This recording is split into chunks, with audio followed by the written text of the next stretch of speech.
Welcome. I tried to go extra low, did you? Welcome to Armchair Expert. I'm Dan Shepard. How low can you go? Welcome to Armchair Expert. I'm Dan Shepard. That's low. Let me try. Okay. Welcome. It sounds like a little kid when a little kid tries to make an adult voice. It does. I don't want to go to school. Welcome. That's about as best I can do. Welcome. That's a whole different thing. Yeah, isn't it? that's a different thing. Okay. Boy, I'm sorry, Rob Lowe. Rob Lowe. Well, your name. The audience didn't hear your name. Oh, Miniature Mouse Padman. Miniature Mouse Pad. Today we have Rob Lowe. You know Rob Lowe, goddammit. If you don't know Rob Lowe, throw your phone out the window. Well, no, just get to know him. No, if you don't know him, crash your car into a telephone pole. Oh my goodness. Rob Lowe is an actor, producer, and director. He's also a damn good writer, as we'll get into. He has won 2 Screen Actors Guild Awards, been nominated for 6 Golden Globes, and nominated for a Primetime Emmy. He's been in some of my favorite movies, of course, Outsiders at the top of that list, which we talk a bunch about. There's so much tasty gossip in this episode, more than normal. It is. It feels like you're getting a real inside scoop on some old Hollywood tales. Yeah, I really loved talking to Rob. And he has a podcast as well. You can listen and subscribe to Literally with Rob Lowe on Apple Podcasts, Google Podcasts, Spotify, Stitcher, and all your major podcast apps. That is coming soon, so keep your eyes peeled for Literally with Rob Lowe. Please enjoy Mr. Rob Lowe. We get support from Quince. So we've been talking about Quince a lot lately, and as we head into fall, it's the perfect time to reset your wardrobe with their amazing pieces. I think it's so fun to do when the seasons turn over to just spruce up your wardrobe with a couple specials, and Quince is the place. Totally. We're talking organic cotton, Mongolian cashmere, tailored chinos from just $60. Premium fit and quality you'd expect from a luxury brand designer. I love Quince. You know, I like it understated and subtle, and I like stuff that has high quality. And Quince checks all those boxes. I love a lot of stuff from Quince. Honestly, they have incredible premium denim, which is very important for fall. It's pretty much all I wear in the fall is denim. And Quince has such a good selection of quality denim. Their stuff is so versatile, timeless, and built to last that you just grab every single day without thinking. Right. And all of that for 50 to 80% less than similar brands. They go direct to ethical factories, cut out the middlemen, so you get all that quality without overpaying for it. We love that. And they do way more than clothes. They have bedding, cookware, bath essentials, travel must-haves, same deal, and great quality. Upgrade your everyday. Download the Quince app for app-exclusive offers or go to quince.com/Dax. Get free shipping on your order and 365-day returns. Now available in Canada and the UK too. That's QUINCE.com/Dax. We get support from Skims. Oh man, do I love Skims. I've been living in the Skims lightweight cotton collection all summer, and I have to tell you, getting dressed has become so easy. I just throw it on. It just feels right immediately, whether I'm grabbing coffee or I'm on the couch all day or I'm out, even going to dinner. The cotton is so lightweight and breathable, which in this heat is a non-negotiable. The cotton jersey t-shirt, I just need everyone to know about this one. This one hugs in all the right places. It's very soft and it still looks and fits the same after months of washing, which is very hard to do, I feel, with t-shirts. I've been wearing the black cotton jersey t-shirt with basically everything all summer long. It goes great with any pattern skirt or shorts or pants. I mean, anything truly. I believe that's probably my favorite piece from the cotton collection, but they also have great lightweight cotton thongs that are so comfortable and they're cute. That is a very, very hard mix to achieve, especially with undergarments. I feel if you can find some that are cute, but also comfortable and do the job, that is a win. And Skims has really, really figured that out with the lightweight cotton collection. Shop Skims cotton and all of my favorite pieces at skims.com. After you place your order, be sure to let them know we sent you. Select podcast in the survey and be sure to select Armchair Expert in the drop-down menu that follows. He's an armchair expert. He's an armchair expert. He's So where are you at right now? I'm up in Montecito, where I live, and I'm hunkered down with my wife and my 2 boys and one of their friends. And we've been we're just counting the days. I know I am, but I think we're both addicts, right? So we love isolation anyways, right? Last night, everybody's making a puzzle, and I was like, good night. I am off to isolate. Yeah, I'm like you. If isolation were in the Olympics, I'd be Michael Phelps, multiple gold winner in isolation. Yeah. But did we have different things? I really enjoyed the powder variety of that cocaine. Were you The powder variety.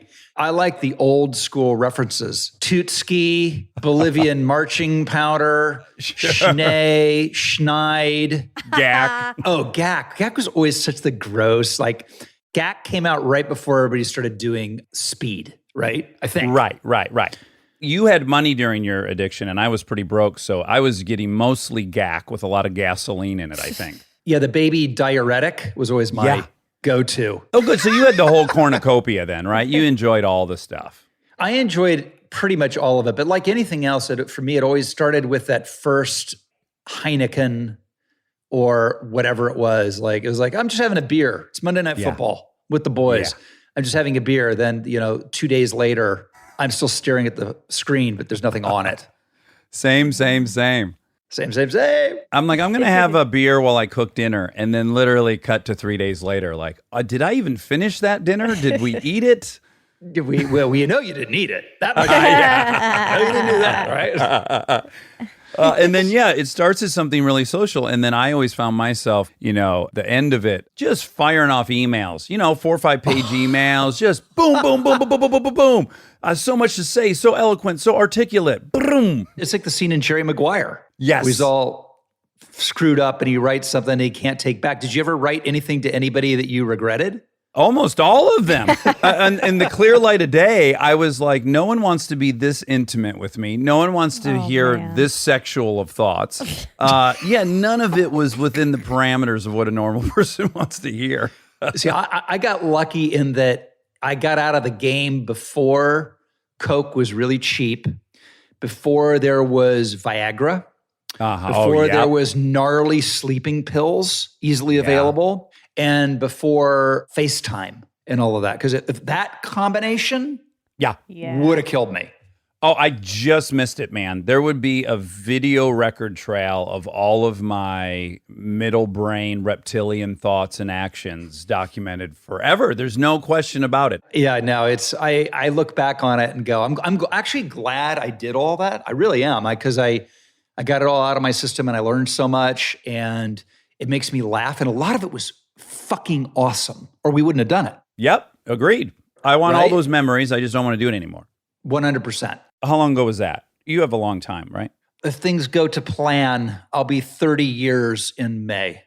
Fucking A, dude. That is Congrats. amazing. Thank you. Congratulations. Thank you. So over the 30 years, so I've been clean for about 15 and a half years, and some things have come out where I'm like, dang, I think I would have enjoyed that. Now, so I'm curious, ecstasy wasn't a thing, right? 30 years ago. Do you ever feel sad that you didn't? I took a stab at it, but the problem, it was new. By the way, I was shooting a movie in Dallas, Texas called Square Dance. The nightclub that was there was called the Stark Club. Oh, that's a very famous. And there's a documentary, but they would give you ecstasy when you walked in the door. What? Yeah, it was not illegal. And it was invented, and I'm going to get this wrong, but it was invented in some laboratory there, and it was meant as a mind awakening, but it was not illegal. And it was at the very, very beginning, and I went there, of course. And sure. They would hand it out to you, but that was its earliest iteration. So I always wondered, did they make it better? Did they make it worse? Good for you. So I happen to know the history of it because I'm a junkie, and the Germans invented it, right? Part of their war reparations is we got all the patents to their medicine. And so it was just that formula for MDMA was sitting in a book. Someone decided to concoct it. They tried it. They thought, oh, this has therapeutic purposes. They started using it in Texas for therapy. And then it made its way to that nightclub you went to, you lucky motherfucker, unicorn. And then it took off. But wow. I took ecstasy, right? So it was probably cut with meth quite often or heroin or whatever. But now I understand Molly is just pure It's supposed to MDMA. be. And I have friends that say there's no hangover. And I'm like, are you kidding me? I could have had that experience and no hangover. That exists today? I know. The other thing I always kind of liked a little bit, like only once or twice a year, was magic mushrooms because I laughed and laughed. And Yeah. there's also part of me that's really into, what is it, where everybody goes down to the rainforest and does Ayahuasca. ayahuasca. Like, Yeah. I think it'd be fun to see visions and learn about the universe's secrets, right? I agree. I'm on the fence, because Michael Pollan wrote this great book about it. And there are definite therapeutic, advantages to that, to diminishing your sense of self. I do think, I don't trust myself to administer it, but I could see not being very judgmental if someone did it with a therapist and stuff. Well, there's also a school of thought that it helps addiction in some way. I know people who've tried it in that capacity, but the people that I know who've done it and gotten a lot from it were the people who are doing it as a sort of spiritual mind awakening, Zen meditation, whatever the hell kind of thing. Yeah. But I also don't want to be like the story that I always heard, I don't know if it's true, is that Brian Wilson of the Beach Boys literally took one hit of acid and was never the same. Right. One. You never know what's in the stew, right? That's all it takes is one bad incident and you're done. That's how old are your kids, by the way? Because I'm wondering what you tell them about drugs, because I've been through it with my boys. I'm so glad you just said that, because I was going to ask you the same thing, which is I am pro my children doing mushrooms at some point. I do think there's a lot of different studies that have pretty conclusively shown that you have long-lasting creative advantages, right? Like people who've done mushrooms have markedly more creativity that lasts. So yeah, I guess I'm going to tell my girls to do shrooms and to smoke pot and to drink, and just don't do cocaine or opiates. If you don't do those two things, you'll likely be able to do all the other ones for the rest of your life. But if you get involved with those two, it's probably going to end the party, or at least it did for me. How about you? What's your stance? Well, I agree with all of that. The wild card, though, is Adderall. Because that's what kids today are doing is like, they tell me that why would we do Coke when we can do Adderall? And everyone has it, right? And everybody has it. And like for my oldest son, Matthew, it saved his life studying. Literally, he went to Duke, graduated there, went to Loyola Law School, graduated there, passed the bar. That kid doesn't pass any of those tests, for sure. Yeah. Without Adderall. Yeah.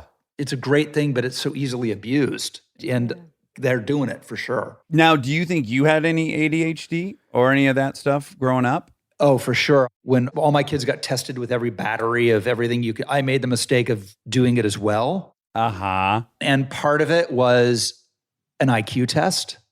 And an IQ test is a whole thing. It's like not the version we were given, if maybe you were given it in school, where it's like 5 pages and it's kind of over. It's like 7 different tests, and it's very, very, very in depth. And turns out I have the mental capacity of like a 9-year-old. No. Oh no! I'm telling you, I should never have done it, because had I known what my IQ is, I wouldn't leave the house. I'd be like, "What's the point? I'm not going to amount to anything. I'm never going to be able to accomplish anything." But on a certain part of it, I was like superhuman. Right. Superhuman. Like the guy said, I've never seen anybody test this high in this one. And then in the other, he was just looking at me like all the sort of spatial stuff where it's like a giant game of Tetris. And I'm like, I don't know how to put that shape with that shape. It was really insane. That kind of begs the question. I always wonder, there's clearly, and I'm not making a case against it, but there's clearly advantages to labeling kids things. But at the same time, I worry what labels do. So to your point, if you found out when you were 18 that you were scoring at a 9th grade level, wouldn't that have limited you? Wouldn't you have readjusted your sights? It is not just that. It's the ignorance is bliss thing.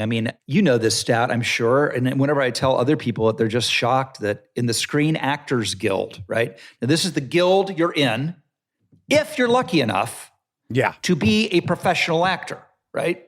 So in that guild, 99% of the guild does not make enough money to support themselves.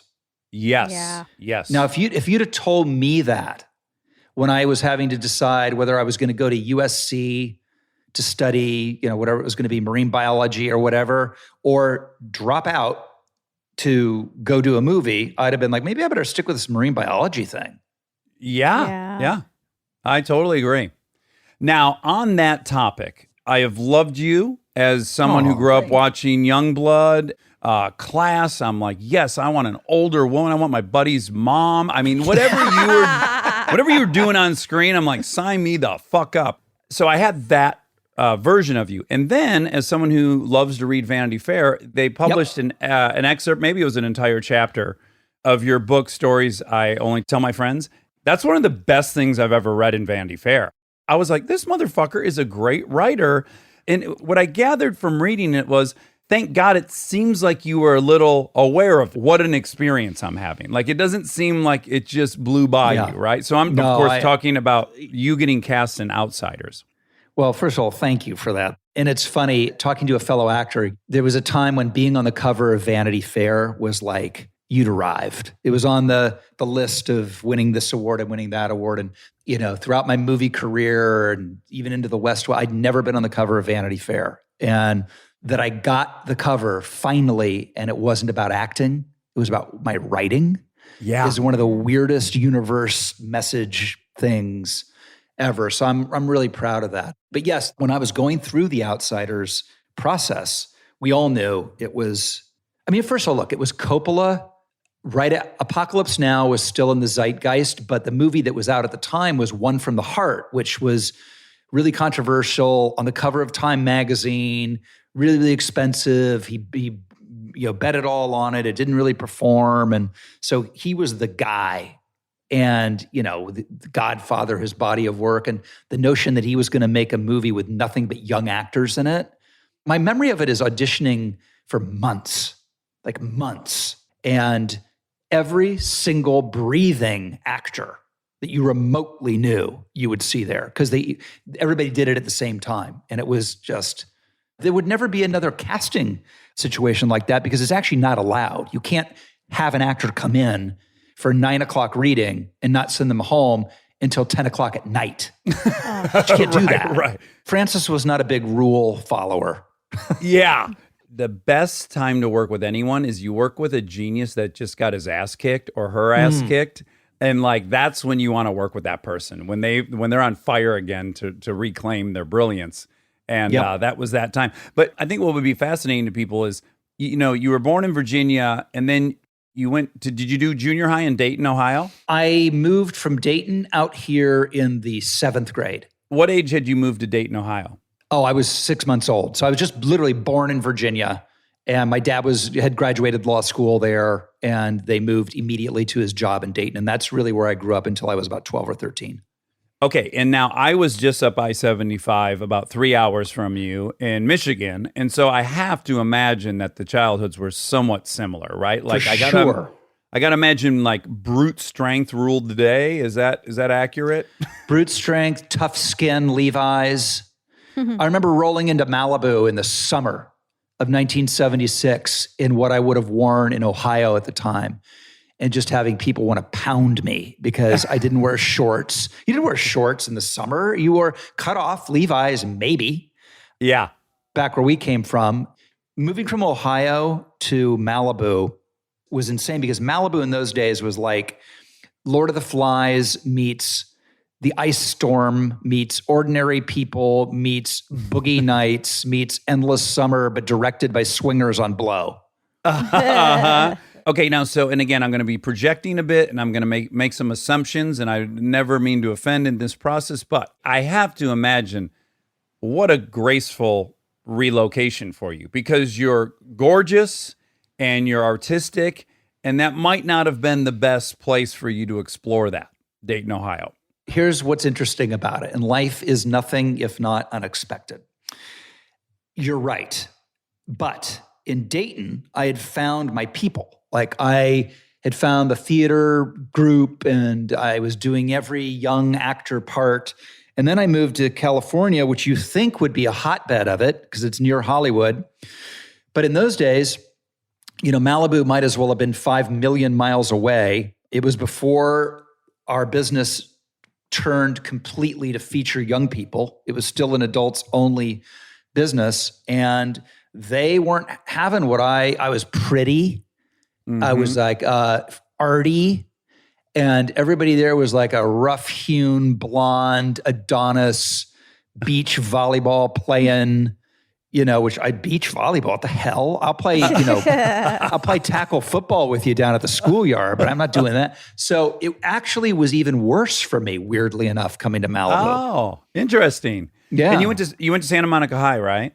I went to Malibu Park Junior High School. It's now the high school. And then Santa Monica High, and had a bunch of great, the Penns, Sean and Chris Penn were in my orbit. Charlie Sheen and Emilio. Robert Downey Jr. was in my history class. Whoa. Yeah, I just want to for anyone who's not read your book or read that article, I happen to have a really great friend, Larry Trilling, who went to school there at that time as well. And yeah, he was telling me who the classmates were. I think it's inconceivable to someone that lives in Michigan that you could be in a high school with fucking Sean Penn, Chris Penn, the Sheen brothers, and RDJ. That's bonkers. And we didn't think anything of it. And frankly, I was the one who was really into acting already. I'm trying to think if any of that group was. They were sort of vaguely interested, but I fancied Sean myself. Penn was in that Bad Boys movie quite young, wasn't he?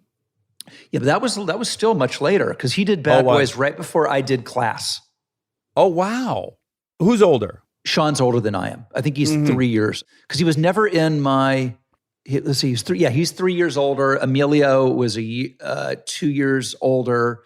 Charlie was a year younger. I was Chris Penn's age, and Downey and I are exactly the same age.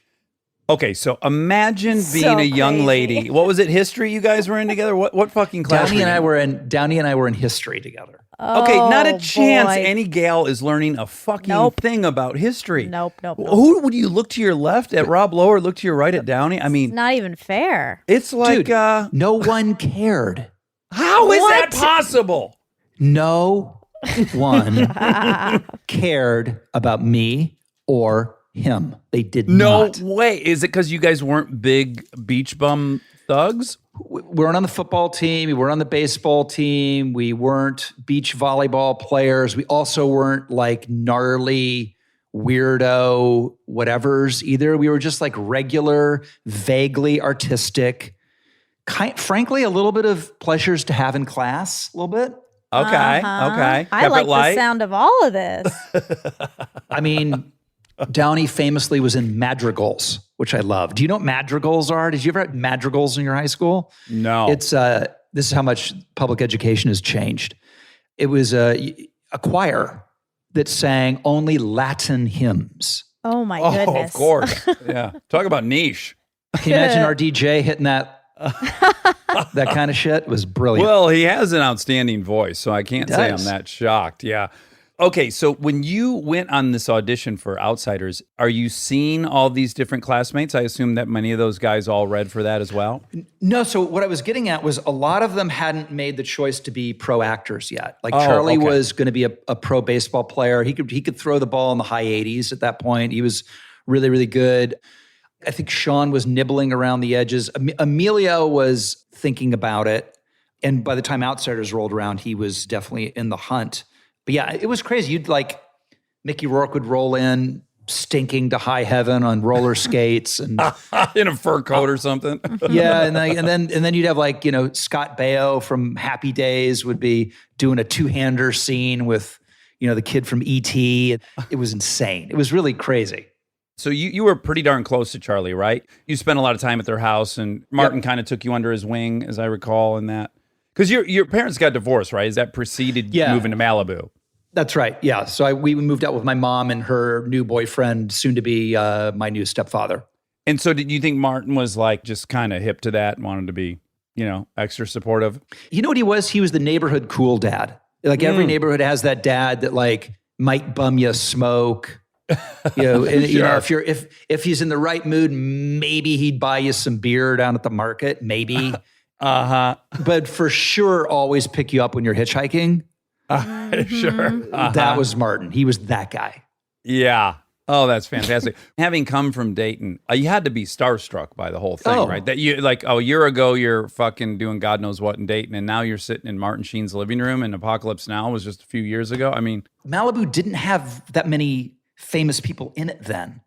So Martin was very famous. He was one of the few actors that lived there, but he was never around because he was doing this movie, Apocalypse Now. And so he was never around, and then he came home from that movie, Apocalypse Now, and it was all very mysterious. Which in ways might have been worse than Vietnam itself for certain people. Well, for him, for sure. Yeah. I remember when I got The Outsiders, I asked Martin about it because he'd obviously been through the ringer with Francis. And I said, do you have any advice? And he said, if Francis asks you to do something you don't want to do, don't do it. I thought, I don't even want to know where that's coming from, but I'm taking the advice. You guys, you shot that in Arkansas, right? Oklahoma. Oh, Oklahoma. Tulsa. One of my favorite parts of your story is getting to the hotel, checking in, learning that Francis, in his wisdom, has given the Socs, the actors playing the Socs, they're in better rooms and they have more per diem. Totally. And when you're checking in with the young Tom Cruise. Yep. And the room is not to his liking. Is that how the story goes? Yes. That part of it was when we went to New York. All the LA people survived the LA auditions and then had the handpicked people had to go to New York to face the New York version. And so it was me and Tom Cruise and Emilio and C. Thomas Howell. And we got, first time I ever stayed at the Plaza Hotel. And we check in and Tom finds out that we're sharing a room. Okay, that's the... And just goes ballistic. And you know what? To me, what's great about the story is there's certain people who have always been who they are, and that element of them has powered them to where they are today, and the rest is history. And the notion that a 18-year-old actor with a walk-on part in Endless Love and like a seventh lead in Taps could have that kind of like wherewithal. Yeah. You know, I remember going, wow, this guy is the real deal. I mean, it made me laugh and it was gnarly, but at the end of it, you can't argue with the results. He's had his eye on the ball since day one. That's what I liked about it too. It's like no one knocks on anyone's door and says, hey, you want to fucking be in 12 Mission Impossibles? That's not how it works. Like those people, they're that way and they make it happen. I thought there's something, oddly interesting about that. I've gone down the rabbit hole recently of watching these YouTube behind the scenes of Mission Impossible, all the stunts that Tom's doing and Top. Yes. And it took me back, man, to being in the Tulsa gymnasium where we had to learn to do backflips. For whatever reason, Francis had it in his head that he wanted us to do backflip. I mean, Francis had a lot of ideas that I don't know what was going on, but you ever tried to do backflip? It's really scary. Like you think you're going to fall and break your neck. It's not easy. I hold people who can do backflips on the same level as Rhodes Scholars. I think it's the most fantastic physical feat someone can do. It's hard as fuck to learn. And Tom was relentlessly competitive. He ended up being the only one who can do a backflip. It is in the movie The Outsiders for no reason. I remember it. He runs out of the house and does a backflip for no reason, just to do it. But that's what people who do backflips, that is what they do. They are for no reason. Yes, our friend Ryan Hansen does them every couple hours. See, it's a thing. There's also a really sweet fence stunt. And I want to say, was that Cruise too, or was that Swayze? Someone takes the fence and they do kind of a gymnastic move and then who was that? That's Patrick showing off his like gnarly ballet skills. Because it's got a little bit of a ballet undertone to it. Absolutely. There's an elegance to it that's undeniable. We were all trying to pull focus. The movie is nothing but a bunch of like 7 shots. I remember when they were doing the first trailer, they wanted to find close-ups of the actors, and I only have like 2 of them in the movie. They could barely find one because everybody's in a 3-shot or a 4-shot. So everybody was doing everything they could to pull focus. Finally, I figured like I had this scene where I was in a shower and I decided to like do the whoopsie doodle, oh, my towel almost fell. Because I figured like that was my only quiver in my thing that I could do to pull focus. Well, the other thing I fucking loved, I mean, the fact that you're like Swayze had already lived 20 lives. Like he was already a carpenter, a ballerina, a football star, a gymnast. I was a nuclear physicist before I auditioned for Francis. I mean, like, I don't know how much of it was. Here's the thing is, I know for sure some of it had to have been bullshit, but everything I ever checked on was true. You'd be like, wait a minute, he didn't qualify for the Olympics in archery, did he? And then you'd make a few phone calls and find out, yeah. I mean, there was nothing that man couldn't do. Nothing, literally nothing he couldn't do. On Youngblood, he's one of those guys where like you get in the van to go to work and you realize they've been up all night. You know what I'm saying? And but I'm like, what are you doing? He's like, I'm working on my music. I'm like, okay. So he would like work on his music and do upside down push-ups against the wall, you know, like that was his jam at night. And he kept trying to get us to put this song, She's Like the Wind, in Youngblood. And we were like, not putting that fucking awful song in this movie. It's not happening. And 2 years later, it's a #1 hit from Dirty Dancing.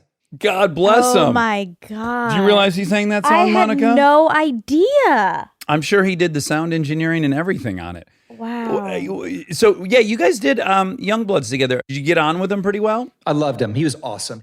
I guess he really, looking back on it, wasn't that much older, but he was married, and he'd been married a number of years. So his life to me seemed like 2 lifetimes ahead of where I would be. So I really looked at him much more like a brother or a father figure almost than a peer, for sure, because he'd lived 1,000 lifetimes already by the time I knew him. He was an Iron Man. He would go and go and go and go and go and go. Yeah. Stay tuned for more Armchair Expert, if you dare. This episode is sponsored by BetterHelp. You've heard us talk about BetterHelp for a while, but I don't know that we've ever talked about how much people love this service when they use it. BetterHelp has an average live therapy session rating of 4.9 out of 5 based on over 1.7 million client session reviews. And you can check out the reviews yourself at betterhelp.com/reviews to see how much they love BetterHelp. Knowing that kind of service feedback from real people speaks for itself. I'm a huge proponent of therapy, as we've talked about before. I've learned so many things about myself that I believe truly only an outside, objective person could help me come to. BetterHelp makes it easy to get started. Answer a few questions, get matched with a therapist based on your needs, and switch therapists at any time if it's not the right fit. See the reviews, see what stands out, and see if BetterHelp is right for you. Visit betterhelp.com/Dax. That's betterhelp.com/Dax. We get support from Apple Gift Card. Back to school is here, and for many, that means some big life transitions. Whether they are heading into a new grade or setting up a dorm for the first time, you want to give them something that actually supports their growth and success. Apple Gift Card is a versatile solution because it takes the guesswork out of gifting. It's not just about a new pair of AirPods for focus. It's about giving them the invaluable chance to choose the digital tools and subscriptions that suit their unique journey. They can use it for productivity apps on the App Store, movie nights on Apple TV, or extra iCloud storage for all those new memories. With Apple Gift Card, it's so empowering to give the students their freedom to allocate their own resources. Celebrate their new academic chapter. Visit applegiftcard.apple.com to celebrate their milestones and gift one today. This podcast is brought to you by Squarespace. We've talked before about Rob building our website on Squarespace, and I bring it up again because it's a perfect example of what they do well. Rob had all the pieces, the content, the vision, the ideas, but he needed something to actually take all that and make it public facing. And Squarespace was that bridge. Maybe you're in the same spot. You've been developing something, a business, a skill set, a body of work, and it's been private. It's been yours. But at some point, you're ready to put it out there. And that transition from private to public can feel like a huge leap. Squarespace makes it feel like a step. Beautiful templates, built-in SEO, email campaigns, scheduling, analytics, everything you need to go from "I've been working on this" to "here it is, come find me." All in one place, no code, no stitching together a bunch of different tools. So if you've been sitting on something and waiting for the right moment, this might be it. Head to squarespace.com/DAX for a free trial. And when you're ready to launch, use offer code DAX to save 10% off your first purchase of a website or domain.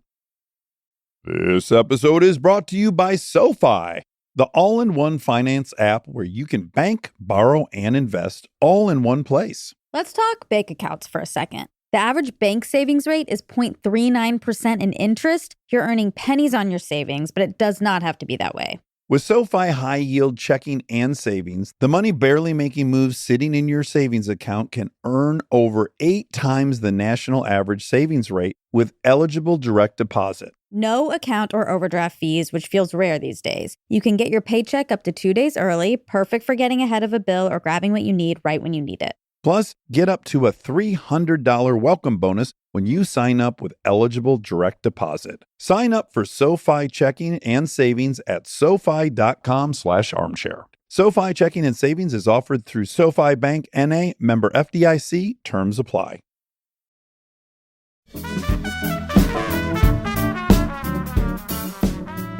Now, around that time, was there someone's career you were emulating or that you wanted to be? Oh yeah, I was a big Paul Newman guy. Oh, good fucking pick. And then there was a little a little bit of Redford too, and Beatty. Paul's my favorite. He was my guy. He was what it meant to be an actor, a movie star, a public figure, all of it. He was my guy. Yeah. Those movies were so great. They made me want to be in movies, those movies. Yeah. Yeah, it's funny because your shit made me want to be in movies, and it all kind of is it weird? It's got to be weird to you look at people, right, and then you become those people, and yet you don't feel like you could possibly be one of those people, right? There's like some kind of level of fraudulentness that you feel. Oh yeah. When you say that, I go, he's clearly high again on something. That can't possibly be B. Yeah, you never think that you are in the category of your heroes. I think that's possible. That's right. And don't you think, and this is part of a sobriety thing, an AA-ish thing, is you have a fantasy and then you think, well, when I become Paul Newman or whoever, there'll be an accompanying feeling. I'm going to feel a certain way and I'm going to look in the mirror and see myself in a new way. And then when you get there and that has not happened, even on my lesser level, I certainly thought it'd feel a certain way that it didn't. And I wonder, do you think that's part of where addiction plays so perfectly into it, is that you've gotten to this thing and you had this fantasy, and now here I am and I have this in the bank account and I'm on this poster, and yet where's the magic self-esteem I was supposed to get? Well, that's when people go, he had everything. I don't understand how he was famous and he was rich, or she was famous and rich, and how could she throw it all, whatever. I go, well, that's exactly when you do it. Yeah. It's exactly when you do it, because it doesn't fix you. You chase and chase and chase. And when you get the Holy Grail, everything's going to be unicorns and roses, and it's going to fill that hole. And then you get on the cover of Vanity Fair, you get that big movie, or you get the big payday, or you get the girl you've always loved, whatever it is, and you're still the same person. Brutal. Yeah. I got to say, that is what led to my sobriety, was like I had every one of the things I had hoped to have, and I was at my most miserable point of my life. And that's when it gets scary. You're like, oh, I can't even tell myself, oh, if I just had that fucking job, I'd feel better. Because now no, nothing's going to do it. I think that's true for all of us. I mean, I know it is for me. And I've heard people over the years share that exact same story who've had success beyond anything even you and I could ever dream of. And they talk about, it didn't fix that.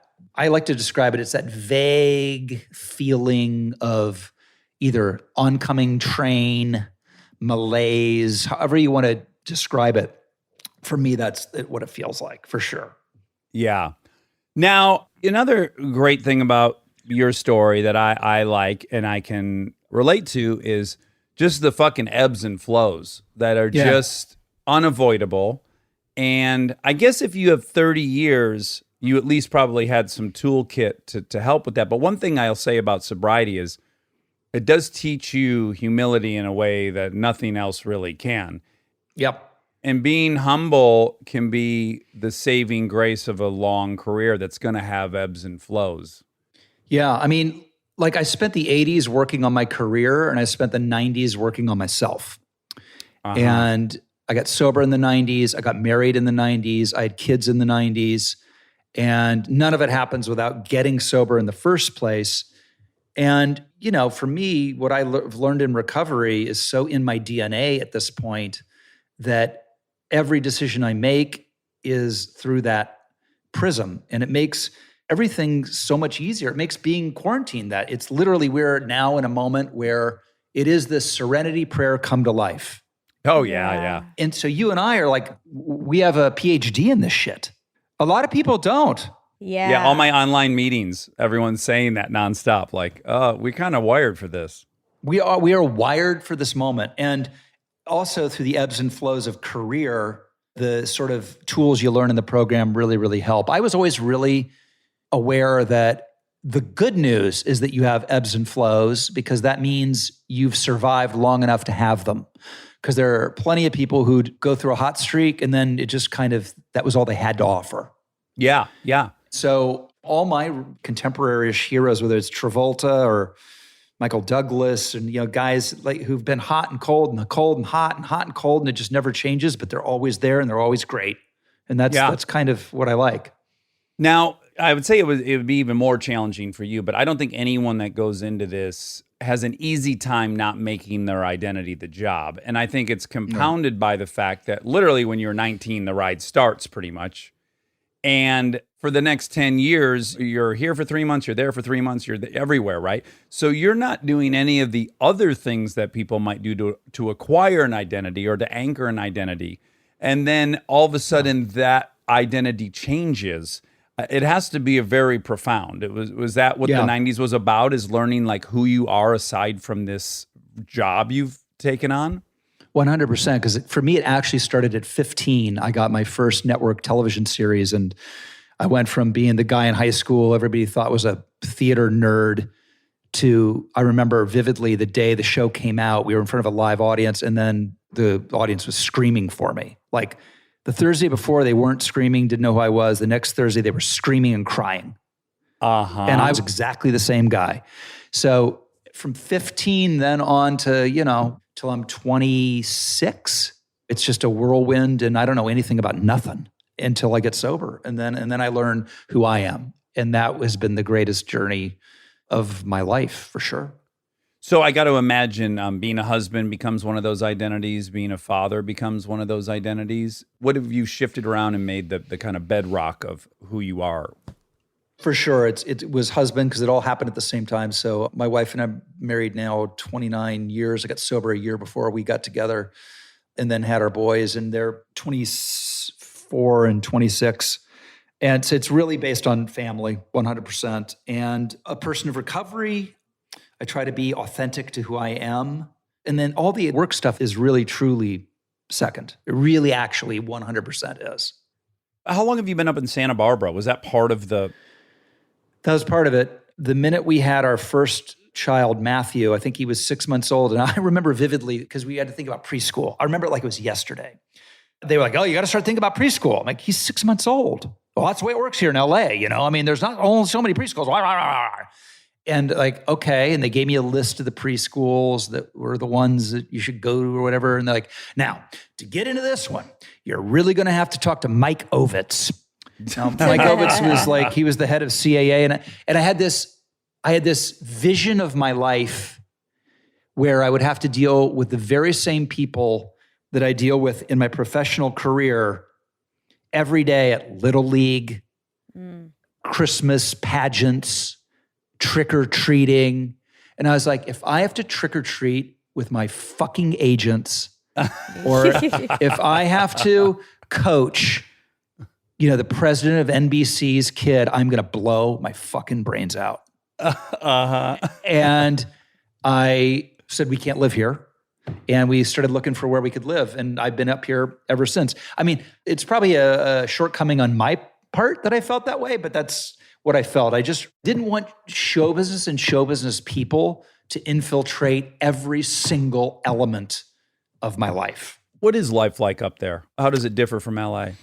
The number one thing I was struck by when I moved up here almost 26 years ago, and it's still the same, is you could go to the zoo with your kids, the beach with your kids, a meal out with your kids, a hike with your kids, and finish with a movie all in one day if you wanted to.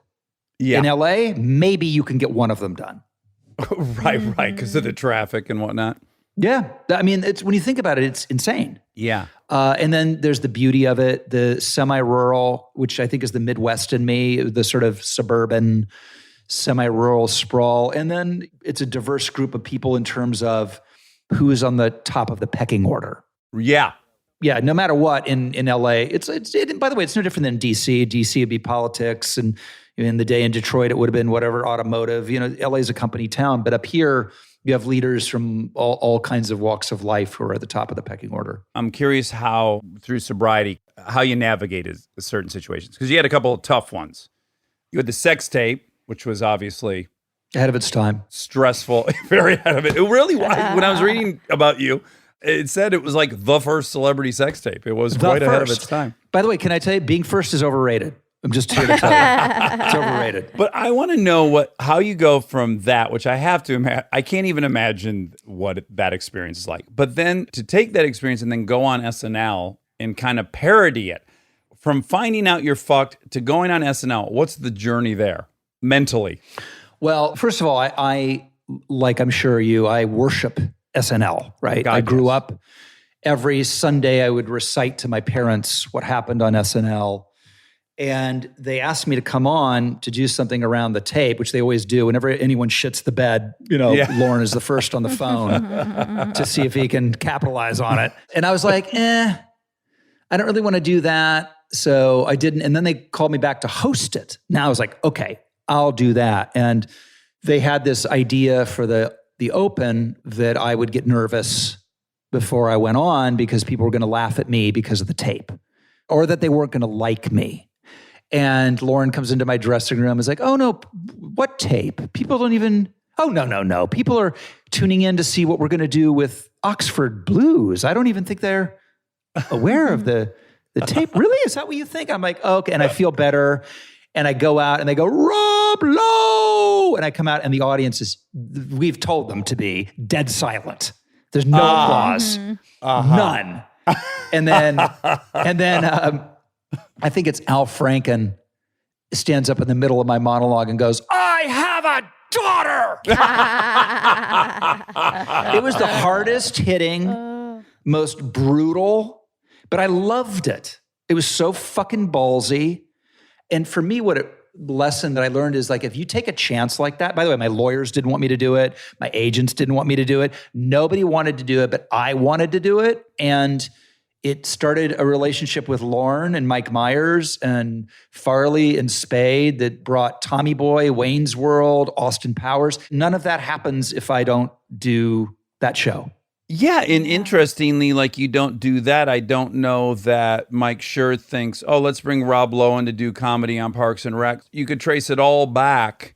All to that monologue, literally all to that monologue. Yeah, because how on earth do we know you're funny up to that point? Right? No, for sure. Do you think at all, like having had fucked up, owned it, made amends, do you think like a little bit of that muscle memory was at least semi-helpful in that period? Well, I guess you weren't sober yet. Yeah, no, I had another year of trying to do things my way. Sure.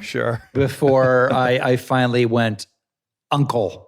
And that's when you really learn all of those tools. But for sure, it's like owning your mistakes is a huge thing in the world. It's a huge thing in growth, and it's part of becoming a man. And owning the mistakes of your 20s is a big thing for me to do, and I've tried to teach that to my boys as well. You gotta own it.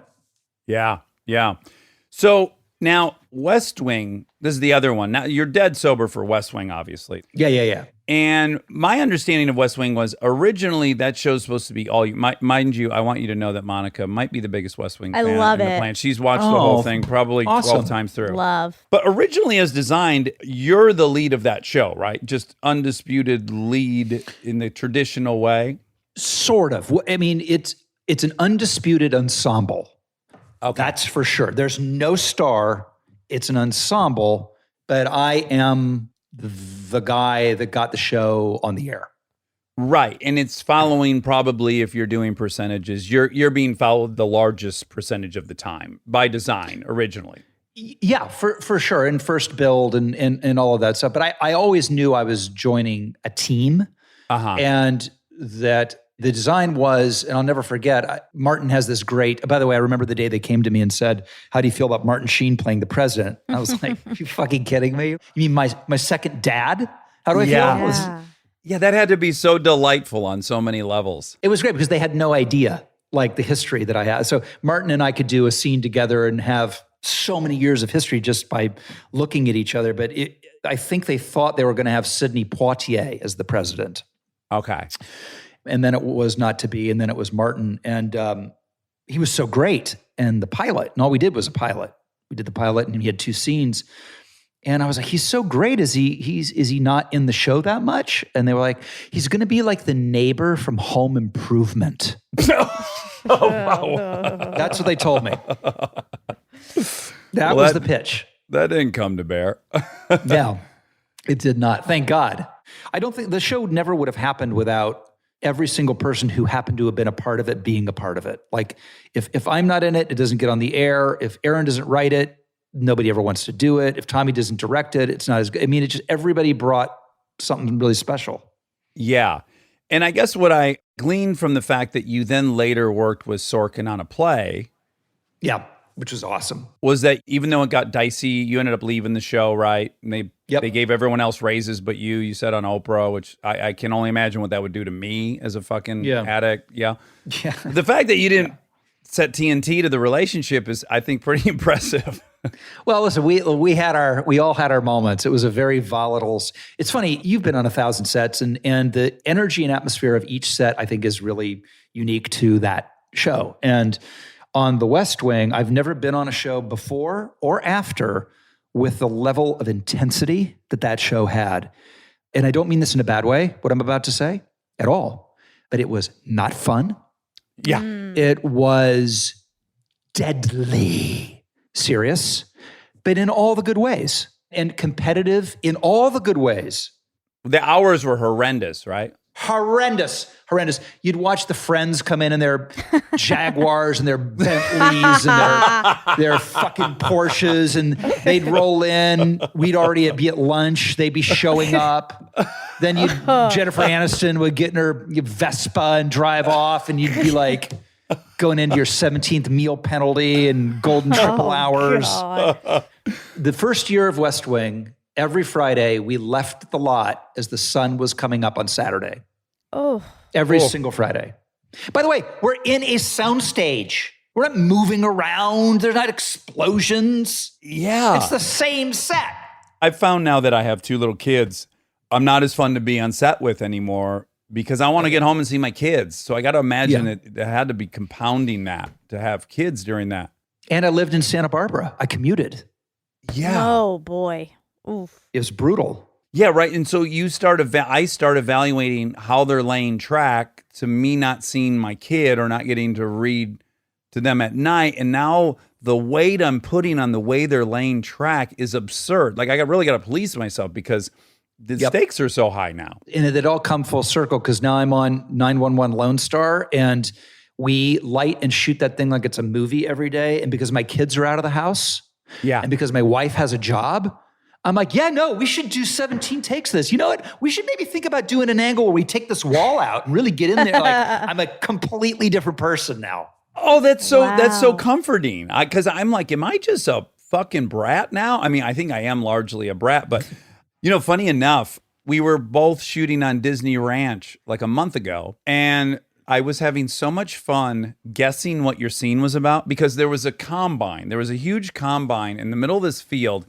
Every time I go to my trailer, I'd see this combine, and I'm like, I have to imagine someone has been sucked into this combine. And Rob is extracting this person from a combine. Was I right? Bingo. Oh, yes. My God. Oh, that's wonderful. You work with Liv Tyler on it. Yeah, Liv is the best. She's so great in it. Okay, so before we get to 911, Lone Star, which I want to get to, Did you have a blast on Parks and Rec? Because that show was so fucking. You're in like one of the annals of great comedies. You know, I feel really lucky that I will put, and I say this with all possible humility, I will put The West Wing and Parks and Recreation up there for drama and comedy for anybody to see. And, you know, Mike Schur told me that when they were figuring out what Parks and Rec was going to be, when it was maybe a spinoff of The Office, which is what its original genesis was, their favorite show was West Wing. And they were like, okay, so West Wing's our favorite show and it's a drama. What is The West Wing if it's a comedy? Oh, no kidding. Oh, wow. Yeah. And so if the drama's in the White House, the comedy is in the Parks and Rec department in Pawnee, Indiana. Yeah. God, he's a genius. Isn't that great? Yeah, Monica's. I'm really jealous because my wife's in love with him because he's her boss, and Monica's in love with him because he's perfect. And I can't compete because he's just a better person than I am. So I got no real defense. You're screwed, dude. He's smarter than you. He's nicer than you. He's more educated than you. There's nothing. And you know, I worked with your lovely wife for a couple episodes on Parks. Oh, yes. You guys were the beautiful. I think the conceit was she was from the town where all the good-looking people are from. Yes. And there was a very rich town, and they couldn't go through austere measures or something. Yeah, it was. We had a blast together. It was so fun. Yeah, she's annoyingly nice to be around, right? And that bitch will fucking you yell action, she'll give you the best take of the day on take one, and time to move on. Oh no, for sure, sure. She's like an acting robot. By the way, I love acting robots. I kind of consider myself an acting robot. Like, they know if they put me at the end of the call sheet, they're going home. Yes. And I wear that as a badge of honor. I really do. And West Wing was like that. And Parks and Rec, like assassins, just ringers. Yeah. Do you know what I mean? You set that camera up and they are bringing it. There's no finding it or, well, I thought we might try this, or like a huge embarrassing whiff and then crushing it on the next take. Just boom, boom, boom. And I love people who work like that. I love it. Yeah, it's fearless, right? I'm drawn to that fearlessness. I'm attracted to it. Okay, so you wrote a second book, Love Life. When did that come out? I feel like Love Life is 5 years ago, probably. Okay. And that book I have not read, but now I really am going to read it because it's about sex and love and addiction and all the stuff I'm pretty excited about. And more of a deep dive of the insanities of our business. One of my favorite chapters is what they don't teach actors in acting school that they really should teach them about being in our business. Yeah, hit me with one of the ones that they don't teach us. Well, just the notion that you have your big scene, you've auditioned for it 5 times, it got you the job, and now it's time to do it. And you get on the set and they tell you turns out we're going to do it after lunch. Right. And then after lunch comes along, because they're running a little behind, so it's probably have an update for you in 40 minutes. Then 40 minutes comes and they're like, okay, we'd like to bring you down for rehearsal.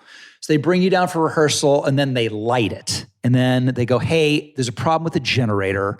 So we're looking now that it's probably going to be about another 35 minutes.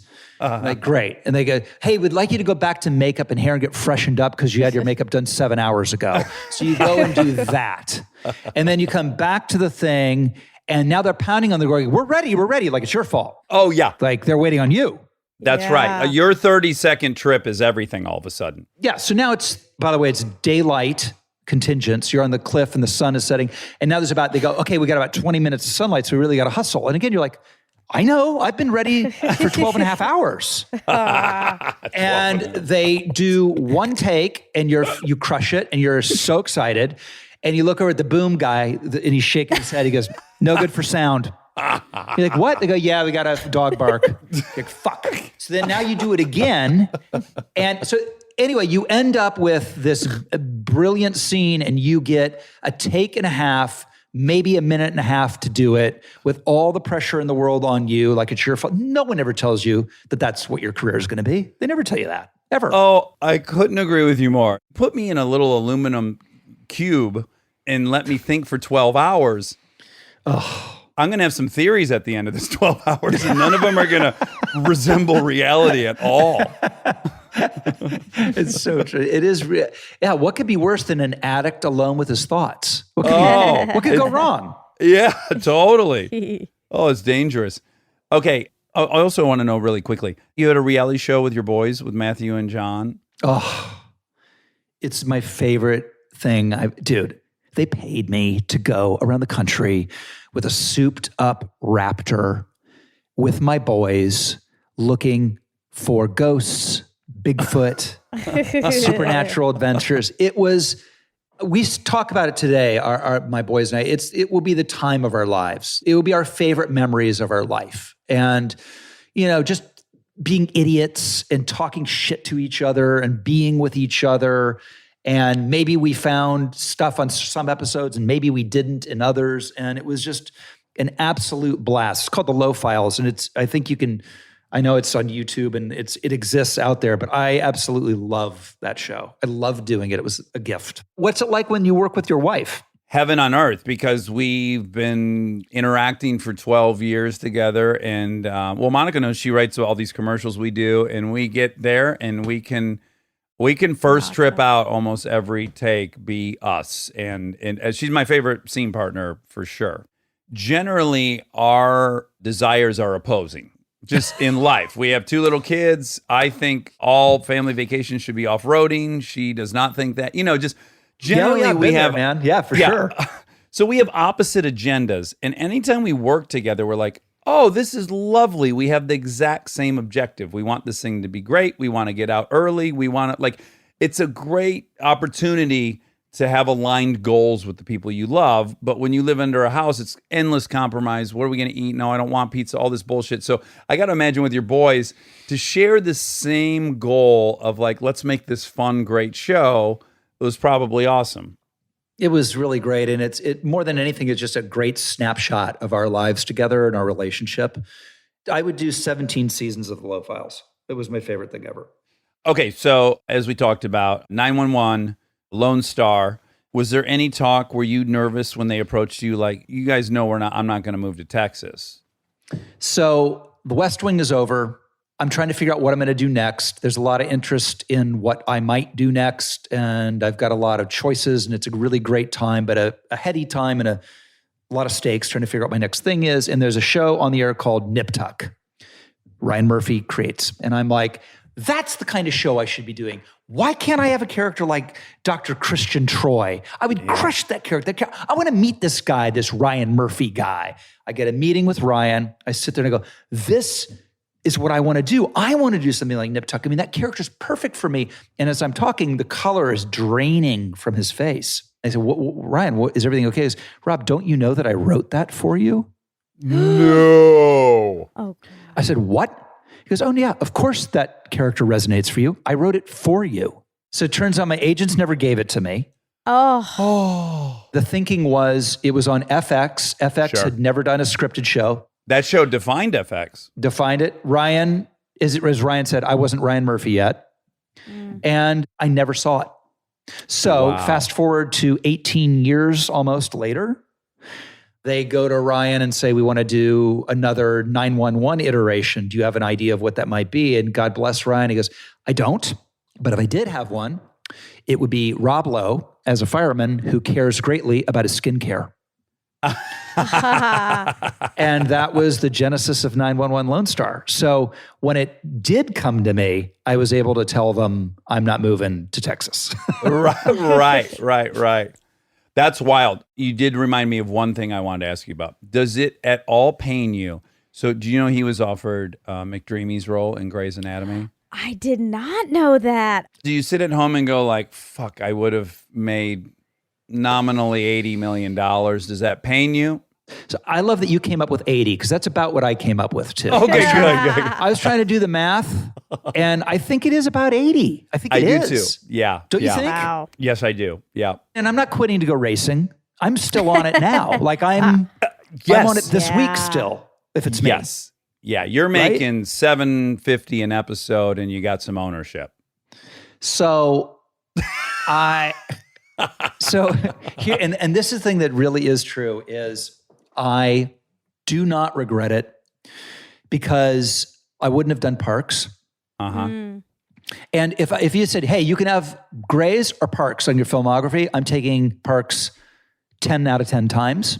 Yeah. And the other thing is that people forget about is like, if it's me, it's me. But they got to kind of rediscover Patrick. That's why they called him McDreamy. I bet you I don't have anywhere near the impact on that show that he did, because people know what they're getting with me. With him, it was this whole discovery, and they're like, McDreamy. Yeah. You're right. It was a story. And in fact, I never even watched that show, but I was thrilled because Can't Buy Me Love was like my movie. What a fucking movie when he was a kid. And I just always, as I got older, was heartbroken. Like, where the hell did that guy go? He was my favorite. And then he pops back up and the motherfucker is handsome as all hell. I know. Yeah. He's very nice whenever I see him. He tips his hat and goes, Thanks for the 80 "Thank million. you." Yeah, thanks for the 80. Yeah. My last question is, you now have a podcast, correct? Is it I do. out yet? No, it is not out yet. We had planned to launch in May, but now with the issue with getting people in and social distancing, we may push a little bit. And I have been having a blast doing it. It's seeing and listening to people like you inspired me a ton. Oh, thank you. Because look, I don't know about you, but I grew up loving watching people I was interested in tell a 20-minute story if they wanted to. Like coming on the Tonight Show and fucking crushing. Or the Playboy interview when that was a thing. Like it was I like, loved them. right? I mean, now we have Howard Stern, who I love, but like there's room for more than that. There are very few places, and now with you and some of the others, there are places that people can come on and let their hair down, be who they are. So I have had a ton of my friends on. It's been awesome, and I can't wait for people to listen. It's called Literally with Rob Lowe. Literally with Rob Lowe. Who's been your favorite guest so far? Gosh. I had a blast with Spade. David Spade was really, really amazing. Maria Shriver was fantastic. Gwyneth Paltrow was great. And these are all people I have really long histories with. Yeah. So we get into some deep dive shit that is like, it's not, I don't want to have Chris Pratt on and ask him about Guardians of the Galaxy. Right. Enough people can do that. Do you know what I'm saying? So when I have people on who I know and I love and I've worked with, it's very odd and random. And I think that's what people are interested in. I just love this format. I'm so grateful that we live in an era where this exists and the barrier to entry is so small. Well, and also you're so authentic in a world where there's a whole segment of our business that is less and less authentic by the day. Authenticity means something. Mm-hmm. It's like the two books that I read. Like you can't write books that are successful, that are memoirs, if they're not authentic. If you're not willing to let people in a real way. Yeah. It's the same as the pod. For me, the podcast is a natural extension of writing the books or doing my one-man show that I tour the country doing, which is also an extension of storytelling to people in an authentic way. Yeah, I noticed when I looked you up that it had all, like the first thing that came up was all these events. Like I type in your name and it gives me Wikipedia and all this stuff, but then it immediately goes to events and I was like, oh, you do some kind of live thing. And then I was thinking, oh, you must have had to cancel all these. That's a bummer. Yeah. So you do a one-man show. What's that called? It's called Stories I Only Tell My Friends Live. Oh, I like it. And I started thinking about writing a third book. And instead of writing a third book, I wrote this show. So what would have been the third book is this show. Yeah. I just tell the stories of the third book, and then I do a Q&A at the end. And really the truth of it is, if I were honest enough and had the balls to do it, I would just say it's my stand-up, because that really is what it is. That's really what it is. Yeah, yeah. Because the stand-ups I love are really personal. They're funny, but they're also about something. Yeah. You know what I mean? So that's really what it is. It's a lot of laughs, man. It's fun. Yeah. Oh, I would love to see that. And I think you're right. I think the reason it's easy for me and probably for you is I go to a room with strangers and I tell them that I hate my wife's guts because she leaves doors open. Then I realize I'm this and that. And, letting out some of these imperfections and finding that, it's nothing to be embarrassed about. It's something that people ultimately relate to you about. Like more often than not, I say something I think is I must be the only piece of shit thinking this. And then I say it, and then all the other piece of shits nod their head, and I go, oh, we're all pieces of shit. Who are we fucking putting on this play for? Who is perfect that we're keeping up this veneer for? Because everyone I meet is a fellow scumbag. You know, it's hard to get through this ride on planet Earth without being a fucking shithead sometimes. I say the same thing to people in that people who've been on the journey of recovery, we have, if we've succeeded at all, we've learned how to get real at the drop of a fucking hat. Yeah. Well, man, I wish you a ton of luck. And again, great talking to you. Thanks a ton for doing this via Skype. And I hope to see you on yours, not literally with Rob Lowe. Thanks, you guys. You guys were awesome. All right, next time you're pulling someone out of a combine, I'll come say hi. You do that. All right. Bye. Talk to you. Bye. Stay tuned for more Armchair Expert, if you dare. This episode is brought to you by ServiceNow. Look, I have my dream job. I get to talk to folks I admire like crazy and ask them virtually any question that I want to. I can't imagine a better way to spend my time. But even dream jobs have some not so dreamy parts, the stuff that gets in the way of the actual work. Now, that's where ServiceNow's AI specialists come in. They don't just tell you what you should do about your busy work. They actually do it, start to finish. Cases closed, requests handled, no extra work for you. So you and your team can focus on what matters most, which for me is, are they obsessed with male bodies on the same level as I am? They never are. To learn how to put AI to work for people, visit servicenow.com. We are supported by Walden University. You know that feeling when you've been thinking about making a move, going after the degree, the promotion, the thing you keep telling yourself you'll get to someday? Walden University is built for that moment. For over 50 years, Walden has helped working professionals get the W, the knowledge, the skills, and the confidence to create real change in their careers and communities. Their programs are designed around your life, not the other way around. With Tempo Learning available in select programs, there are no rigid schedules or set weekly deadlines. You move at your own pace. And Walden's faculty aren't just academics. They're practitioners who bring real-world experience into everything they teach. From your first class to career coaching and beyond, Walden is your partner the whole way. Take the first step and learn at a pace that works for you. Visit waldenu.edu. Walden University. Set a course for change. Certified to operate by Chev. Living your best life means being extra where it counts and skipping the extra where you don't need it. Like in your cleaning products. That's where Seventh Generation comes in. Their bio-based cleaning power delivers a powerful clean with nothing extra in the bottle. Need a dish soap that cuts through the tough grease? A detergent that tackles the worst stains and odors? Seventh Generation handles it all without any dyes or artificial fragrances. Real clean doesn't have to come with a long list of add-ons. Upgrade to a powerful clean without anything extra. Look for Seventh Generation dish soap and laundry detergent wherever you shop for your cleaning products. And now my favorite part of the show, the fact check with my soulmate, Monica Padman. I smell more than that on there. What do you smell? Okay, we're smelling our microphones right now. Yeah, because we've been using the same microphones for 2 years now, and I just decided to check in and give mine a whiff. And there is a smell there, but it's not foul. It's just, it feels lived in. I guess like a couch at grandma's. Oh. At a good smelling grandma's house. Okay. Well, I just smelled it and I don't smell anything. And I have a super sense I think so. of smell. Mine, What's yours smell like? What do you it got? could smell better, I guess. Well, that's what I'm saying. There's Yeah. something there. Yeah, It's like sure. if I went to a store and I smelled this microphone, I'd be like, why are you selling Like, used this is microphones? used. Yes, Yeah, that's what I'm okay. saying. Okay, it has a history. A patina. A gustatory patina. So it's 93/95 degrees. And you had the fucking audacity to turn off the air conditioner in your apartment. It Oh my got God. freezing. I put it too low because I don't have central air. I just have a box. Conveniently located in the kitchen. Yeah, Where- which is, it doesn't help anybody or anything. And it got too cold because I left it on for too long. And then I had to turn it off. I think you had like an iron dip in your bloodstream or something. Are you talking about my period on here? Oh my God, that could be it.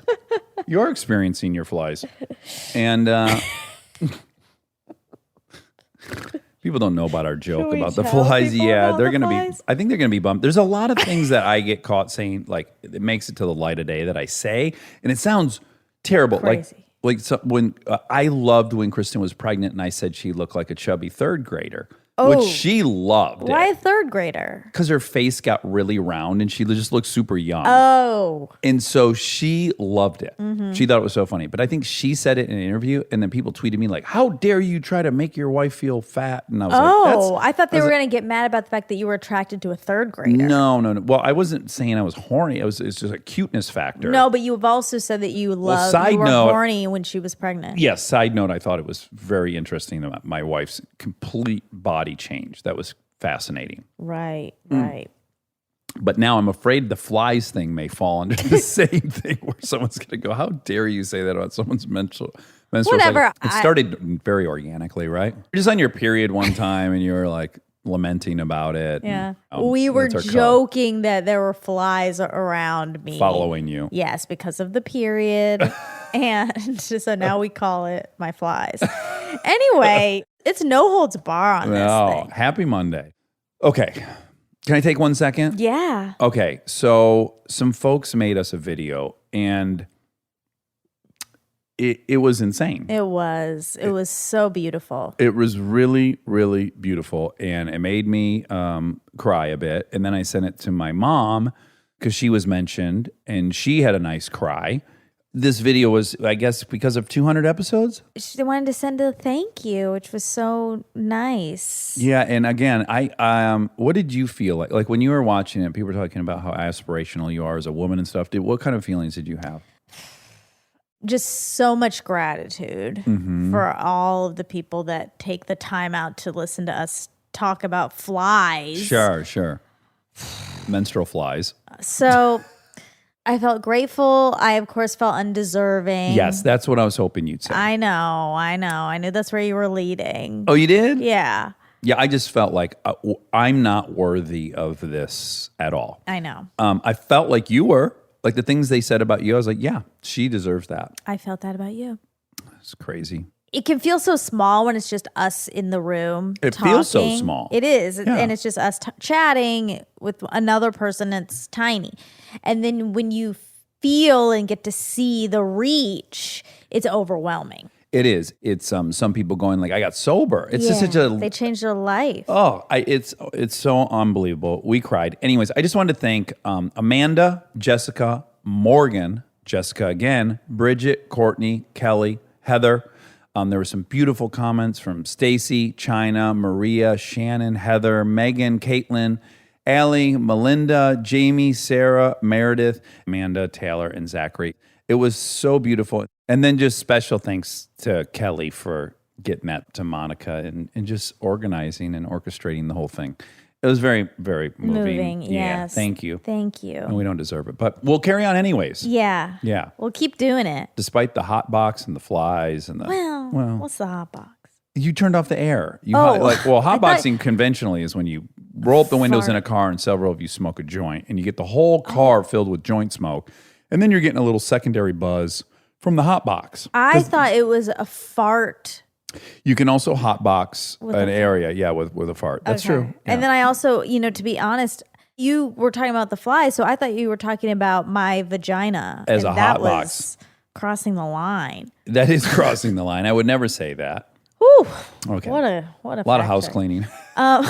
So we were starting a conversation before this, and you wanted to wait and have it on the fact check. Yes, we were doing it genuinely and earnestly, and I said, let's convert this into content. Yeah.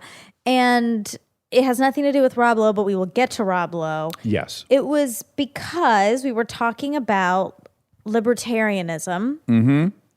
And you identify with many of the tenets. tenets. I used to be a declared libertarian. On my voter registration, it said libertarian, although I always voted for a Democrat, for whatever that's worth. But Okay. Sorry, go ahead. No, but you align with a lot of those principles. Yeah. And you find yourself relating to a lot of those. And when we had Andrew Morantz on, Who wrote the book about the online extremists. Exactly. And he did a lot of research with a lot of white nationalists and alt-right people. He referred to a libertarian to white nationalist pipeline, and it's a thing. Right. It's a legit thing that happens. And I remember hearing that. Wow, I felt a lot of things when I heard it. But one was, I wonder if Dax hears that and if it's sparking anything for him. Like, ooh, I'm not saying all libertarians become white nationalists, but it is a common way for people to define white nationalism is through libertarianism. Yeah, so we got to be really careful with the way we say these. Okay. Because what you're saying is true, but okay, so all mass shooters are white males. I mean, there's a couple of exceptions. Right. All mass shooters are white males. All white males are not mass shooters. Of course. Right. So that's really important. So a lot of white nationalists were former libertarians. Yes. Which has no bearing on how many libertarians are white nationalists. Yeah. I would just say that. But what's way more interesting, I think, than that is you said rightly, like, does that give you pause? It should. If you find out a group you're a member of or previously a member of, you believe a lot of the things they believe, make a leap into this very dismal group, should you question, like, what is that? And why was it, why? Yeah, because you never want to be in the same group as white nationalists, obviously. I would hope not. Yeah, that goes without saying. But I said, what's interesting is it doesn't give me pause because I think people are attracted to libertarianism for two dramatically different reasons. Okay. And that's where I said, let's put a pin in it and explore it here. So I think a lot of the people on the pipeline to white nationalism who are former libertarians or are also libertarians, I think there's two kind of big groups in the Libertarian Party. One is I hate government.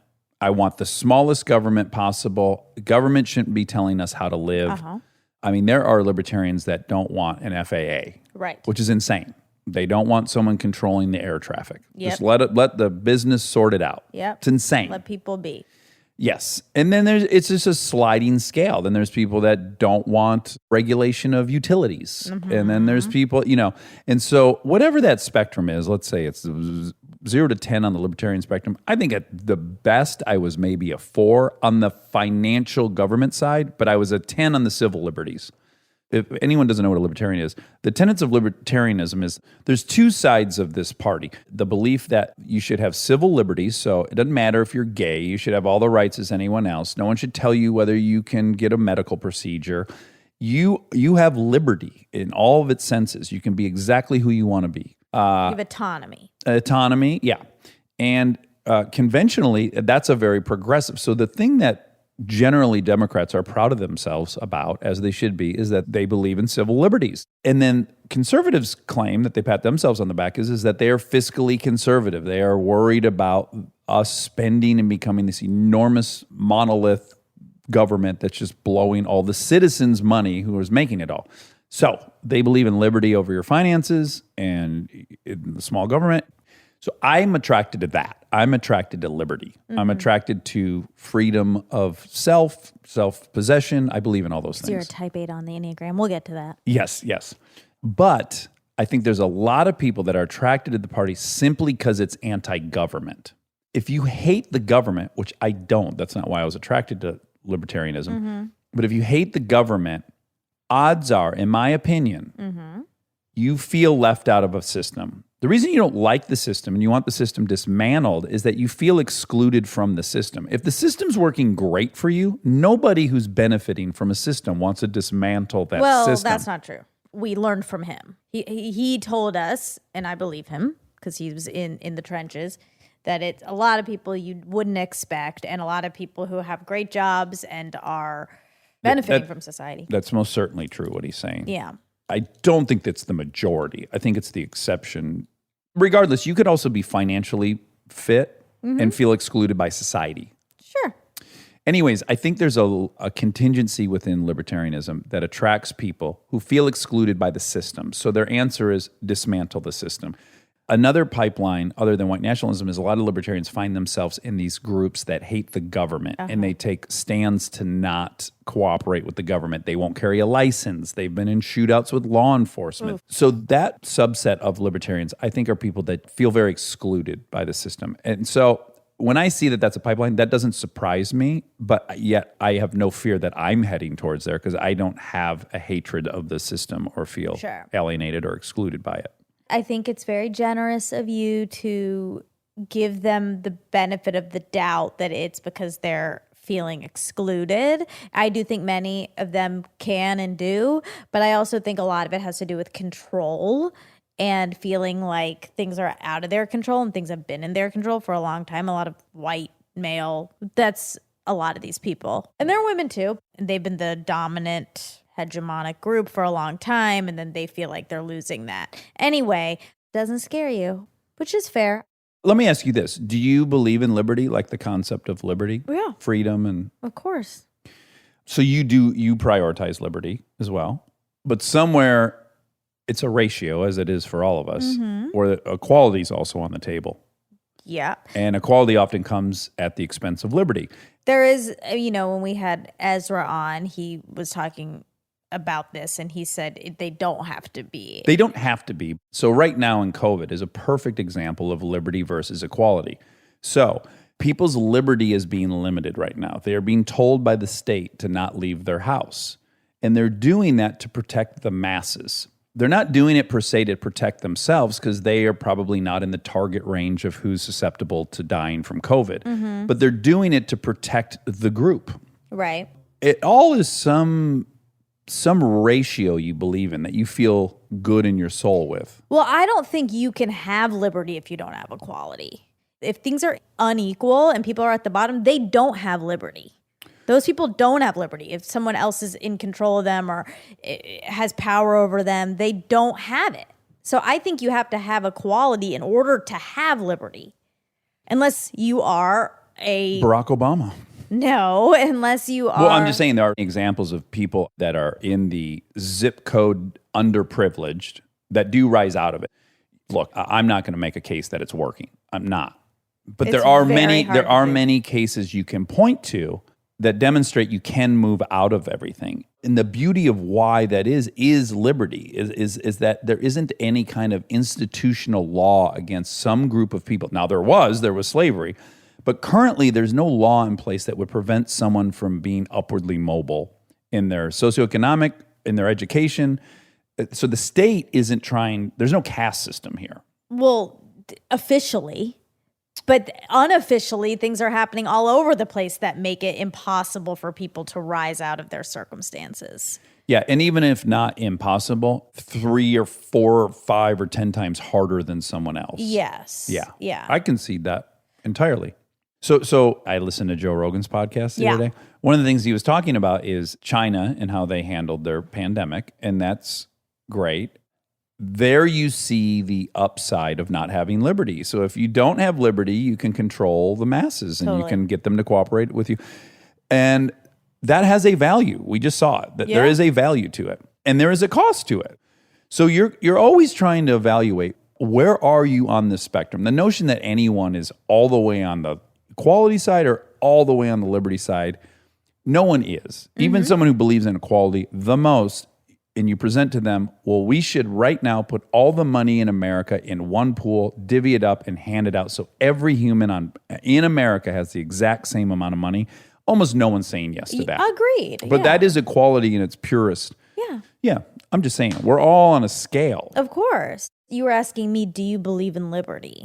Right, and you do, of course. Which is clear, yeah. And you also believe in equality. Yeah. And you prioritize equality more than liberty, generally, when we have conversations. Well, it depends. Again, I don't see them at odds in the same way you do, so it's going to be hard to have this conversation in this way. I find them to be very connected, and I think equality leads to liberty for people who don't have it, and that I care about that. Me too. I personally am not worried about white, straight men's autonomy going away. I don't think it's ever going to go away in this country, and I'm not worried about that for them. I know some of them are, and that's what leads to a lot of these groups. But I'm more concerned currently about the marginalized groups. So here's a perfect example where they can't coexist, which is, so if we're trying to prevent white nationalism, which obviously is a goal we should have, and we're trying to bring up marginalized groups, we should not be allowing the furtherment of narratives that oppress them. So many people that would put equality significantly higher than liberty would limit free speech to help curb that. They'll start by saying they shouldn't get a permit for a Klan rally, or they shouldn't get a permit for a white nationalist rally, right? Okay. Like that we should limit that free speech because we have this other goal of making sure that we're not perpetuating the marginalization of minority groups. Those two things can't exist at the same time. They can't work in harmony. Well, you either have is liberty. Violent, that's different. Well, but then that gets very gray. Did it incite violence or was it violent? Is standing up with a megaphone yelling the N-word violent? No. Could it incite violence? Maybe. Now, is the problem on the person who committed violence after hearing that? It's very murky. But most certainly in this case, you're going to have to kind of pick whether you believe in liberty or equality in this moment. Or you're going to have to not pick. You could believe in both. You're going to have to prioritize one or the other. And that's what's fascinating about the ACLU. Often they're defending the Ku Klux Klan so that they can have rallies because they believe in civil liberties and the right to say something completely abhorrent, wrong, and reprehensible in public if they want. I don't know that anyone's saying that shouldn't be lawfully allowed, but they're saying we're going to protest it and we're going to publicly shame those people for saying those things. Well, right. So there's some people that protest, and there's many that try to get the university to not allow someone to speak, so to actually take away the right. And there are many people that are actively petitioning the government to not allow them to have rallies legally. So they're not just counter-protesting. They're trying to get their actual, from the government, their liberty limited. Which, again, I understand why they want to do that. Yeah. It makes total sense. I agree with them. But I happen to think the downsides of free speech are most certainly worth the upsides of free speech. And you just can't have it all. You can't have China when you want to be China and then the U.S. when you want to be U.S. Just because some people are trying to get people to not speak at universities once every however many, we can count on two hands how many times that's happened. I don't think in this country we're at a risk of losing free speech. Like these That's not the point I'm making. Gonna... I'm making a point to you that some people are prioritizing equality over liberty. I was giving you an example of how they can't exist simultaneously often. Okay. I mean, I believe in free speech. I don't have any problem with anyone saying anything. I think it's fine for them to say it, and I think it's totally fine for a bunch of people to come after that person. Me too. And use their free speech. Yeah. You and I are in agreement. But there are people to the left of you, and that's who I'm talking about. Yeah. I guess I just wonder, trying to turn it around and think, what do I agree with that could lead to something that I really don't agree with? Right. And do I have that? Am I a part of something like that? I'm just trying to look inward and see. It's just interesting. Yeah. So what's interesting is I'm reading a great biography, won the Pulitzer Prize, on Oppenheimer. He headed up the Manhattan Project, created the atomic bomb. He was a professor at Berkeley. He was a communist. And guess what? A lot of the left was communist back then. Okay. In 1930. Because we didn't have all the examples of the experiment. So at that time, it was just a theory, a very compelling theory, and he was a communist, and many of his colleagues were communists. But it doesn't work as an economic model for all the reasons you've all pointed out. You can't have a centralized decision-making about selling goods and services. So it was wrong, but it was learned that it was wrong, and it was the people on the left who wanted it. And we probably would have wanted it, you and I, if we were alive in 1930, because we're on the left currently. We probably would have been in that group. Maybe. Yeah, and we would have been wrong. And the system would have yielded a ton of atrocities. So that's an example of something that was really well-intentioned, and Marxism is beautiful in concept, and then it doesn't work in practice. And we could have been on the wrong side of that history. Sure. But as soon as it starts proving itself to be wrong, I would hope that we would have pivoted. Yeah, I don't really. I think we would have. You just said you're trying to think of a way that a belief you have could have gone wrong.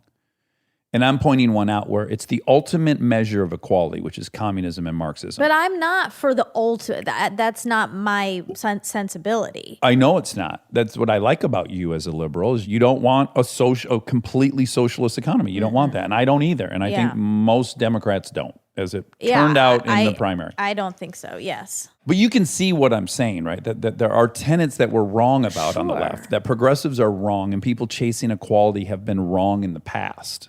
I think extremes are the problem, not liberty or equality.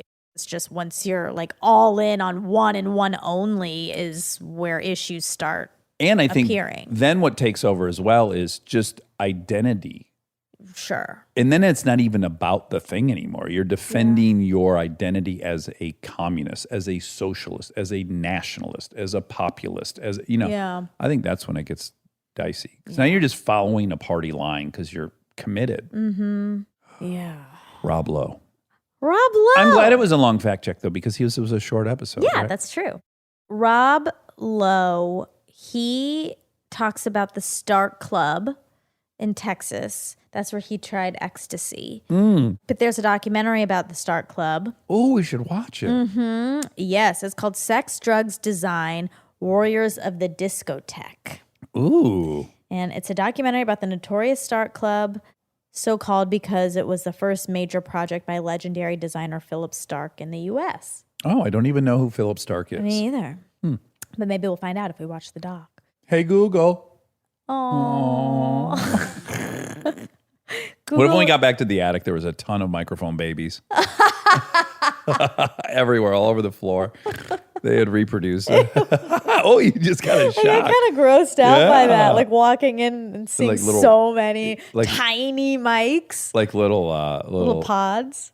well, like little cockroaches. Ew! Grumblies. Oh, they're that small? Yeah, I don't like that. I don't like the thought of that, even though I love Google. Okay, so history of MDMA. You talked about it a little bit. Yes, a German chemist discovered MDMA. Whoa, do you know what it stands for? There have been times where I knew what it stood for. It hit me. It's going to take me a second. This is maybe the longest word. Methyl hydroxy. Methylene dioxy methamphetamine. Boom. Methylene dioxy methamphetamine. Wow, that is hard. That is, I think, maybe one of the longest words I've ever seen. Oh, wow. Let me count how many letters it is. This would be an amazing Scrabble word. 1 billion points. 29 letters. It took all my willpower not to be Mess a me dick. 13, 17, 1, 8. Thank you. I appreciate Yeah, that. boy, it took everything I had. Methylene dioxy methamphetamine, or MDMA. Thank God they shortened it. It would not be a popular drug. If people had to pronounce that to their drug dealer to get it, no way. It's not working. In 1912, while developing other medicines that could stop bleeding, so these German chemists discovered it when they were trying to find these other medicines that were supposed to stop bleeding. The substance they discovered had unique psychoactive properties. The pharmaceutical company Merck patented MDMA in 1914 as a compound that could have pharmaceutical value. In 1985, the DEA declared an emergency ban on MDMA, placing it on the list of Schedule I drugs, defined as substances with no currently accepted medical use and a high potential for abuse. MDMA has remained a Schedule I substance since then, with the exception of a brief period of time between 1987 and 1988. Ooh. The year I was born. My best year of my life. Yeah. So you said, as you say, that people who have done mushrooms have markedly more creativity that lasts. There's so many articles about this. People can go down the rabbit hole if they want. One made a major publication that was like New York Times-ishy. There's a lot of talk about microdosing and creativity. And so I'll read this because this is the most recent study on it. And it's in a lot of articles, but this was one specific article, science article.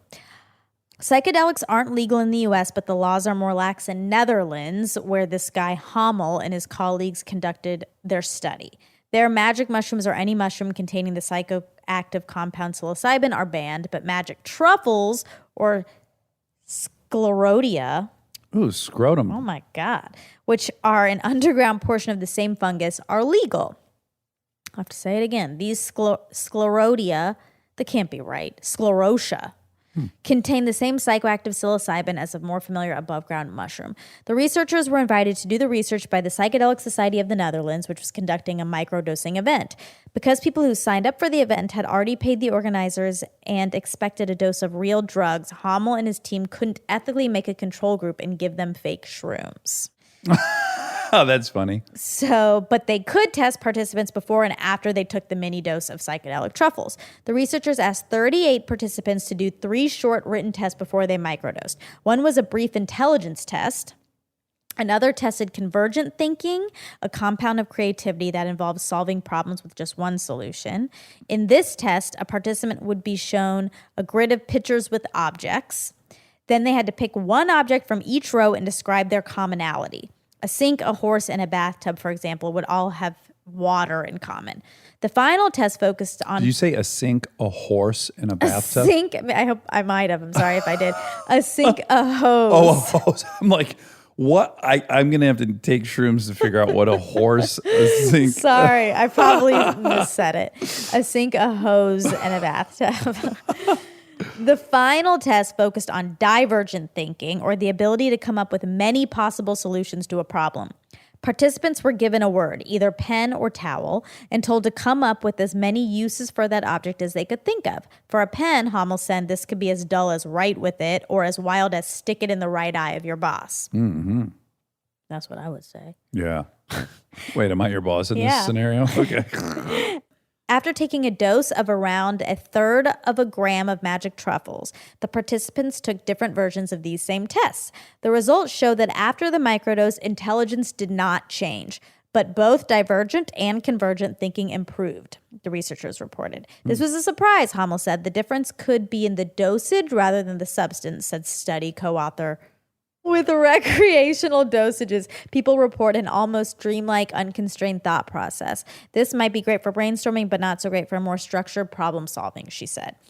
Because there was no control group, it's impossible to say for sure whether the microdose was really the reason that creativity went up.